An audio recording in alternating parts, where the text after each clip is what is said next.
Oke, assalamualaikum warahmatullahi wabarakatuh. Berjumpa lagi dengan saya ya. Gimana kabarnya teman-teman? Semoga teman-teman dalam kondisi yang semakin sehat, semakin membaik, dan terus membaik hingga menuju sembuh. Amin ya rabbal alamin. Oke teman-teman ya. Banyak sekali pertanyaan-pertanyaan mengenai gangguan asam lambung, GERD, anxiety yang pernah saya alami, dan bagaimana saya bisa sembuh. Untuk topik kali ini akan saya coba ceritakan kembali bagaimana saya bisa sembuh dari gangguan ini. Untuk teman-teman, simak sampai dengan selesai.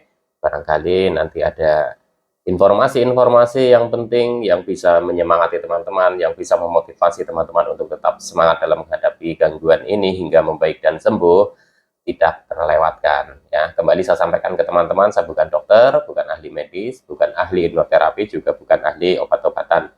Saya hanya orang yang pernah menderita gangguan ini dan alhamdulillah sudah sembuh. Kalau saya bisa sembuh, saya yakin teman-teman juga bisa sembuh. Jadi semangat ya teman-teman ya.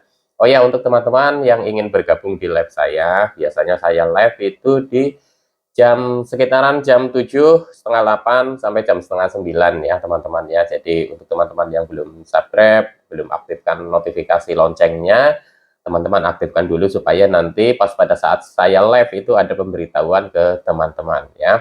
Jadi di situ nanti kalau live teman-teman bisa tanya dan bisa saya jawab langsung sesuai dengan apa yang pernah saya alami ya teman-teman ya. Jadi mudah-mudahan pas pada saat live saya itu pertanyaan-pertanyaan teman-teman itu bisa terjawab lebih banyak dibandingkan di video-video offline seperti ini ya teman-teman ya. Oke, langsung saja. Bagaimana saya bisa sembuh dari gangguan ini? Untuk teman-teman, coba ya pahami ya supaya nanti teman-teman juga ada inspirasi ya dan bisa menjadi motivasi atau semangat tersendiri buat teman-teman ya. Jadi apa yang saya lakukan itu sebenarnya dulu itu sudah berbagai macam ya teman-teman ya, berbagai macam usaha yang saya lakukan pas pada saat saya terkena gangguan asam lambung, GERD, anxiety. Banyak sekali ya teman-teman, dan dimulai dari saya berobat ke sana ke sini ya, berobat medis ya ke dokter, bahkan ada yang berobat yang non medisnya ya, non medisnya artinya di luar apa namanya obat-obatan yang diresepkan oleh dokter gitu ya teman-teman ya.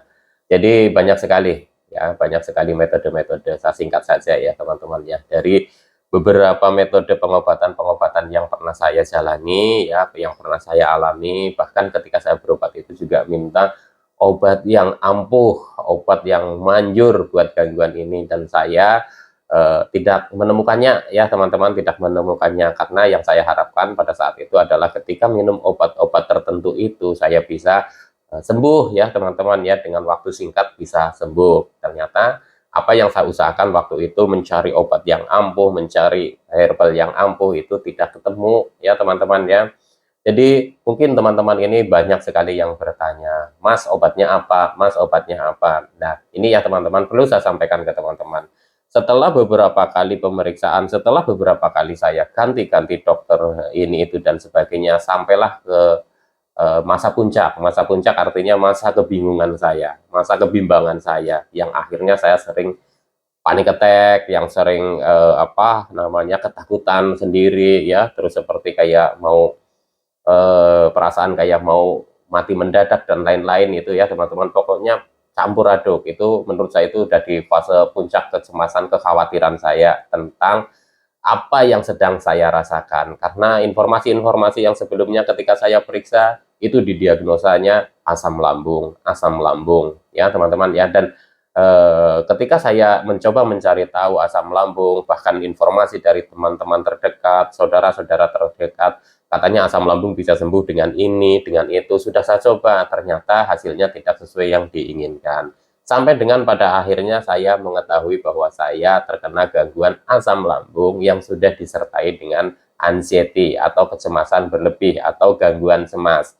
Jadi bukan hanya di fisik saja, tapi psikis saya sudah kena juga ya, yang mengakibatkan mental saya itu jadi down, mental saya itu jadi turun, khawatir selalu dengan kondisi diri kita ya teman-teman ya. Dan pada saat itu saya mulailah mencoba mencari tahu lagi dokter mana atau rumah sakit mana atau klinik mana gitu ya.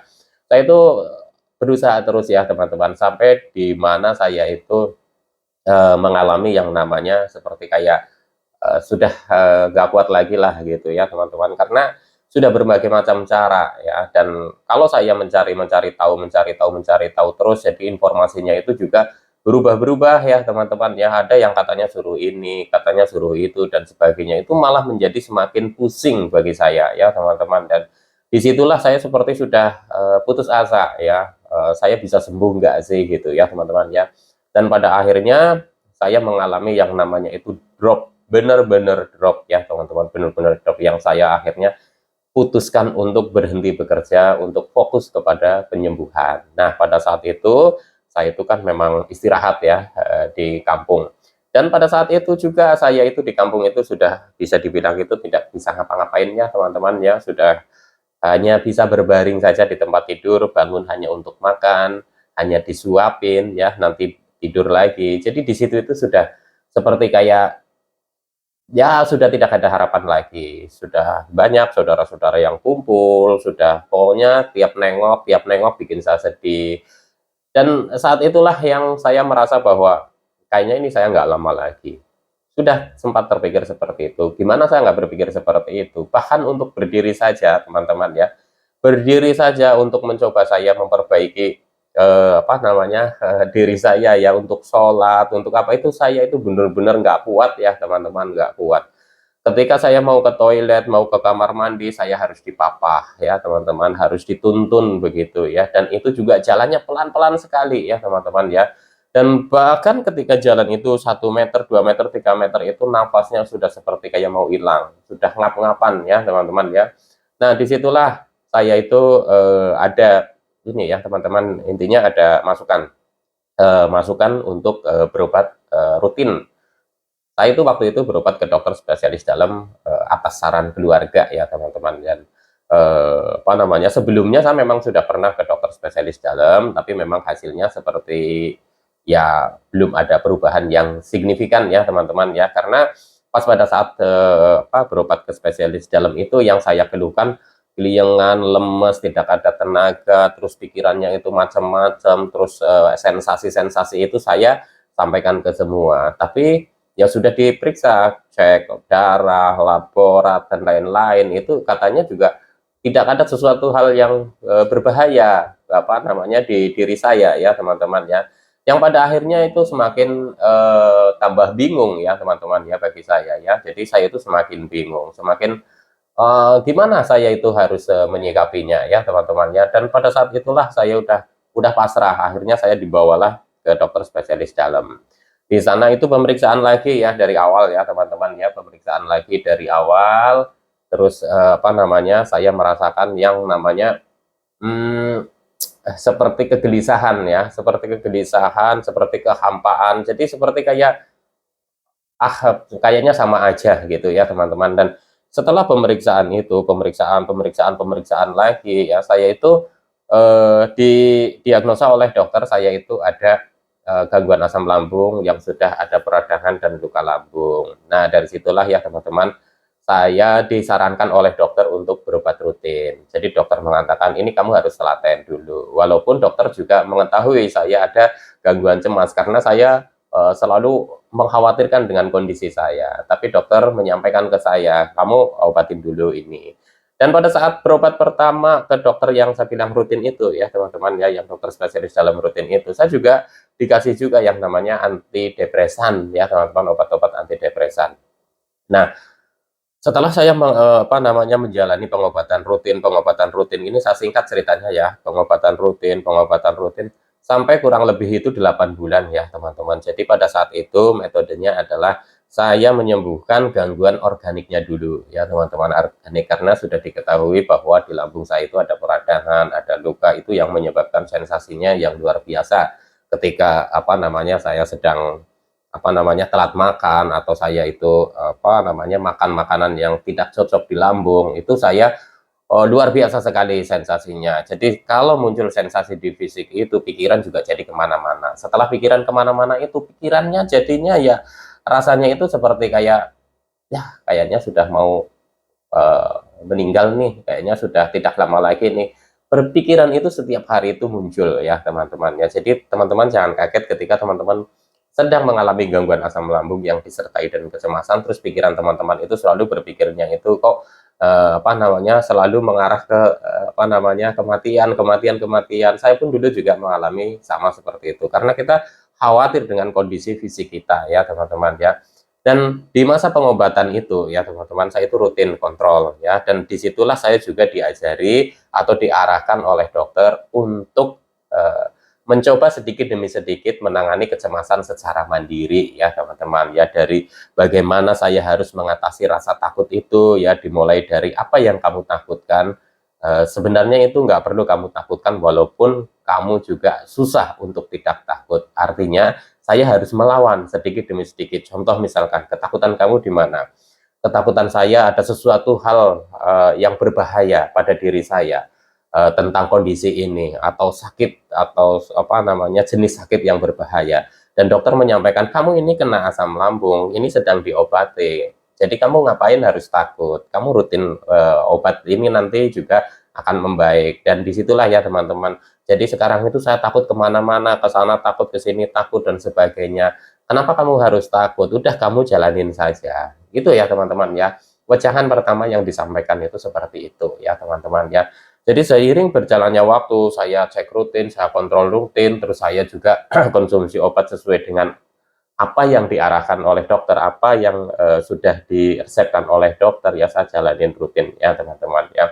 Dan pada saat saya pengobatan itu ya, saya juga menjalani yang namanya 3P ya. Jadi 3P itu menurut saya itu adalah fondasi yang apa namanya, yang harus kita bangun pada saat penyembuhan dari gangguan asam lambung, GERD, anxiety. 3P yang dimaksud adalah apa? Kita coba memperbaiki dari pola makannya, kita memperbaiki dari pola hidup kita perbaiki dari pola pikir kita, gitu ya teman-teman ya.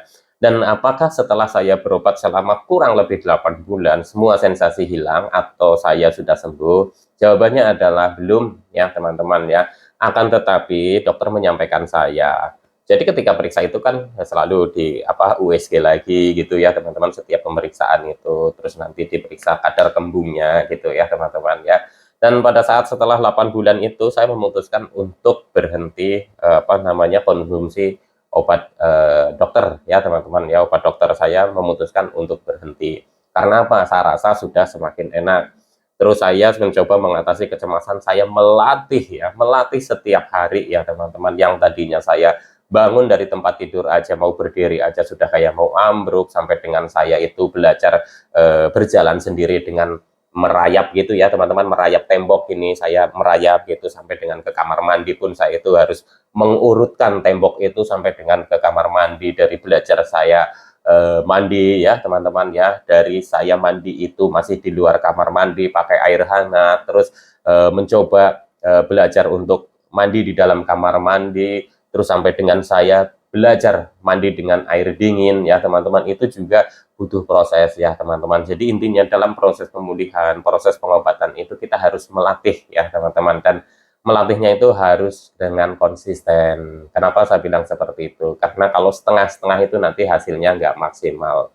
Dan pertanyaan teman-teman lagi, Mas, kalau misalkan sudah berobat rutin ke dokter, kenapa sampai nggak sembuh? Lalu kenapa saya harus berobat ke dokter? Nah ini ya teman-teman, banyak yang menanyakan ke saya, kalau ke dokter itu nggak sembuh, kenapa harus berobat ke dokter?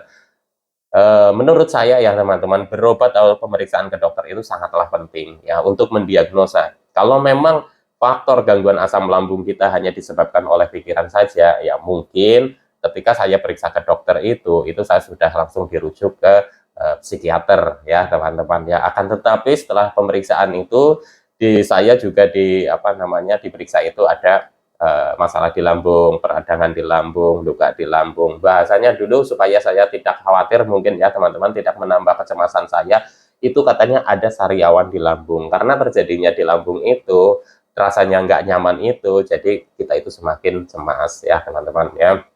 Nah setelah 8 bulan itu, apakah sembuh atau belum, saya tadi bilang belum sembuh ya, tapi sudah mendingan ya. Dan dari situlah saya memutuskan untuk berhenti konsumsi obat, terus saya lanjutkan lagi dengan yang namanya herbal-herbal yang di sekitaran rumah saja. Contoh misalkan, saya itu konsumsi namanya pati angkrik ya. Walaupun di masa pengobatan itu saya juga tetap konsumsi pati angkrik ya teman-teman. Karena dulu sebelum saya pemeriksaan ke dokter yang rutin ini, saya dulu juga mencoba yang namanya apa namanya kayak semacam kayak herbal apa gitu ya, kayak kunyit, temulawak dan lain-lain. Tapi kebetulan belum cocok ya teman-teman ya. Jadi untuk perawatan, untuk melapisi lambung saya ya, itu saya pakainya pati angkrik ya teman-teman, dan itu saya rutin sehari bisa minimal itu 2 kali pagi dan sore, tapi siang pun juga kadang ya. Dan kalau teman-teman bisa ada pilihan tuh ya, bisa yang tawar, bisa yang ada rasa manisnya ya. Kalau rasa manisnya biasanya saya tambahin gula aren, kadang saya tambahin madu sedikit ya teman-teman ya. Bubur angkrik namanya. Kalau di tempat teman-teman mungkin ada yang bilang itu pati irut atau pati angkrik ya, atau pati garut mungkin ya. Tapi usahakan kalau teman-teman mau konsumsi itu, usahakan yang original ya teman-teman, yang original. Karena apa? Pasti khasiatnya akan berbeda ya teman-teman ya. Dan setelah saya apa namanya memutuskan untuk berobat ke dokter itu ya, memutuskan untuk apa tidak mengkonsumsi obat lagi, itu saya latih secara mandiri. Itu terus ya teman-teman ya, saya latih secara mandiri. Saya coba membangun mental saya sedikit demi sedikit gitu ya, dan akhirnya pada saat saya itu sudah mulai apa namanya mentalnya bertambah, saya sudah mulai bisa aktivitas ya, aktivitasnya sudah mulai lancar, walaupun pada prosesnya itu sensasi itu tetap masih mengiringi ya teman-teman, masih mengiringi. Jadi untuk teman-teman, ketika teman-teman itu sedang masa perawatan ya, masa perawatan atau masa penyembuhan gangguan asam lambung, teman-teman sudah menerapkan metode ini, bahkan teman-teman sudah periksa ke dokter yang bagus dan lain-lain, namanya sensasi itu masih mengikuti ya teman-teman, hanya saja intensitasnya itu kadang naik kadang turun begitu ya teman-teman ya. Jadi untuk teman-teman, ketika teman-teman itu di masa pemulihan, masa penyembuhan itu masih ada sensasi, teman-teman itu jangan takut. Karena apa? Semakin kita takut dengan munculnya sensasi, nanti kesembuhannya akan lama ya teman-teman. Jadi mulailah membangun mental kita sedikit demi sedikit supaya penyembuhannya itu bisa lebih cepat. Karena kuncinya adalah di mental kita. Ketika mental kita itu sudah kuat ya, kita tidak khawatir, tidak takut, kecemasannya pasti akan terkendali. Ketika kecemasan terkendali, pikiran kita juga bisa rileks, asam lambung juga bisa normal ya teman-teman. Tapi ketika teman-teman itu apa namanya merasakan bahwa saya di lambung itu tidak masalah, saya sudah enakan, bahkan di lambung saya sudah diperiksa itu sudah tidak ada luka, tidak ada radang, sudah sembuh, tapi kenapa saya masih banyak sensasinya? Karena teman-teman itu masih khawatir dan cemas ya teman-teman ya, cemas dengan kondisi ya. Karena pada saat kita mengalami gangguan asam lambung yang sifatnya organik, ditambah lagi kita juga mengalami kecemasan, ketika kita sudah sembuh dari yang gangguan organiknya, kita harus atau kita masih ada PR lagi untuk menyetabilkan kecemasan kita ya teman-teman ya. Jadi dari situlah ya teman-teman ya. Jadi ketika teman-teman bertanya, Mas, lambung saya sudah tidak apa-apa tapi masih ada sensasinya, itu artinya kecemasan teman-teman itu belum sepenuhnya terkendali, mental teman-teman itu belum sepenuhnya itu bangkit ya teman-teman. Jadi harus dilatih. Apa yang menjadi ketakutan teman-teman, coba ayo lawan sedikit demi sedikit ya. Bisikan-bisikan yang mengarahkan kita ke pikiran-pikiran negatif, ayo coba dilawan ya teman-teman ya. Coba dilawan, enggak lah ini hanya sensasi, ini hanya sensasi. Dari situlah nanti mental kita itu akan semakin kuat ya teman-teman. Kalau mental kita semakin kuat, saya yakin penyembuhannya akan lebih cepat ya teman-teman. Jadi untuk teman-teman yang masih ada sensasi yang muncul ya, kadang sudah enakan, kadang apa namanya drop lagi, kadang sudah membaik, besoknya nggak enak lagi, itu wajar sekali ya teman-teman. Itu adalah proses di mana kita itu menjalani penyembuhan ya, perawatan gangguan asam lambung yang disertai dengan kecemasan. Bukan berarti tidak sembuh, memang ini prosesnya tidak sebentar, prosesnya tidak instan ya teman-teman, prosesnya ini perlu tahapan, perlu bertahap ya teman-teman ya. Makanya untuk penyembuhan dari gangguan ini dibutuhkanlah yang namanya kesabaran, kesadaran, dan keikhlasan ya. Kesabaran itu bukan hanya sabar-sabar saja, tapi harus ada tindakan juga, ada ikhtiar juga. Tidak cukup dengan hanya sabar saja. Kita menjalani yang namanya pola makan yang baik, pola hidup yang baik, pola pikir yang baik, itu harus dengan kesabaran yang sangat ekstra ya teman-teman. lama sembuhnya masing-masing orang itu bisa saja berbeda, waktunya itu berbeda ya teman-teman lamanya ya, ada yang 1 tahun, 2 tahun, ada yang 3 tahun, bahkan ya ada yang sudah 5 tahun ya. Kemarin kalau di komentar di video-video saya pas pada saat live ya teman-teman ya, sudah 5 tahun, akhirnya juga sembuh juga ya teman-teman ya. Jadi untuk teman-teman jangan takut ya. Jadi seketika setelah masa apa namanya saya memutuskan untuk berhenti berobat ke dokter itu, saya latih kecemasannya secara mandiri, dan setelah saya sudah bisa beraktivitas ya, ini singkat ya, saya persingkat ceritanya. Kalau mau versi yang panjang 1 jam, insya Allah nanti kapan ada waktunya saya bikinkan yang lebih detail ya teman-teman ya. Jadi setelah berlatih itu aktivitas sampai dengan saya bisa bekerja lagi ya teman-teman, walaupun masih ada sensasi-sensasi yang muncul, saya tetap paksakan untuk bekerja, yang penting tidak terlalu capek dulu dan tidak terlalu memforsir pikiran ya teman-teman. Dan dari situlah ketika kita sudah mulai fokus atau mulai konsentrasi ke pekerjaan, jadi sensasi-sensasi itu hilang satu persatu, dan bahkan sensasi yang paling membandel ya, namanya beliengan, sempoyongan, badan mau ambruk seperti kayak rasanya kayak mau pingsan ya, itu juga hilang ya teman-teman ya. Jadi untuk teman-teman semangat, asam lambung, GERD, anxiety dengan begitu banyak sensasinya itu bisa sembuh. Saya buktikan sendiri, saya bisa sembuh. Jadi untuk teman-teman juga bisa sembuh. Untuk teman-teman yang mungkin sekarang tidak dalam perawatan dokter ya, teman-teman sudah di lambung sudah enak, tapi teman-teman masih mengalami rasa cemas, khawatir ya, terus pikiran itu nggak bisa tenang gitu ya. Coba ayo teman-teman, ayo pahami lagi, ayo kita belajar secara mandiri bahwa apa yang teman-teman rasakan ini hanya faktor mental kita yang sedang drop, karena sudah lama ya kita mengalami yang namanya ketidakjelasan, sebenarnya saya kenapa, dan ketika sudah dijelaskan pun kita itu nggak percaya bahwa kita terkena gangguan asam lambung yang disertai dengan kecemasan. Dari situlah ya teman-teman, untuk mengembalikan mental kita juga butuh proses ya teman-teman. Kuncinya adalah mental kita bisa balik seperti semula, insya Allah penyembuhan itu akan lebih cepat dan lebih maksimal ya teman-teman ya. Oke teman-teman, sekian dulu ya. Kalau teman-teman mau request video pengalaman-pengalaman saya seperti apa yang bentuknya offline yang bukan live ya teman-teman. Kalau live biasanya untuk menjawab pertanyaan dari teman-teman. Kalau untuk teman-teman mau request video tentang apa, misalkan apa pola makan saya dan lain-lain, request saja di kolom komentar ya teman-teman. Tetap semangat, semoga bisa dipahami. Kalau nggak bisa dipahami atau teman-teman belum paham, bisa coba teman-teman itu putar video-video saya yang lain. Semoga bermanfaat, bisa memotivasi teman-teman untuk tetap semangat dalam menghadapi gangguan ini hingga membaik dan sembuh. Amin ya robbal alamin. Oke teman-teman, tetap semangat. Jaga terus ya teman-teman 3P-nya, insya Allah nanti itu sangat membantu sekali. Tetap semangat. Wassalamualaikum warahmatullahi wabarakatuh.